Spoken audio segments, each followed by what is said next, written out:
ওঙ্কার বাংলায় সঙ্গে রয়েছে আমি শিল্পা। বিস্তারিত খবরের দিকে। প্রশ্ন ফাঁস বাতিলের জেরে বাতিল হয়ে যায় সর্বভারতীয় নিট পরীক্ষা। রবিবার দুপুর 2টো থেকে ফের পরীক্ষা শুরু। 11টা থেকে পরীক্ষা কেন্দ্রে ঢুকতে শুরু করেছিল পরীক্ষার্থীরা। এ বিষয়ে প্রশ্নপত্র ফাঁস কেলেঙ্কারির চাপ বাড়ছে সরকারের উপর। শিক্ষামন্ত্রী ধর্মেন্দ্র প্রধানের ইস্তফার দাবি তুলেছে ককরোচ জনতা পার্টি।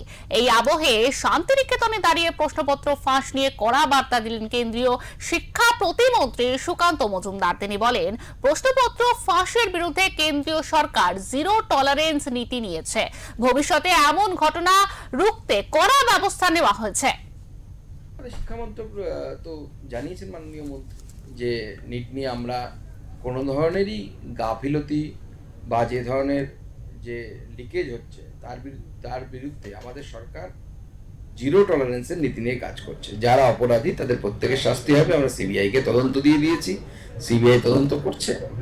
একটা নেক্সাস কাজ করে, বুঝতেই পারছেন, তারা তো চেষ্টা করছে এবং কোনো সময় তারা সফল হয়ে যায়। তো এবার হয়তো একটু সফল হয়ে গেছিল, প্রত্যেকবার হতে পারে না। তো আমরা সব রকম ব্যবস্থা নিচ্ছি।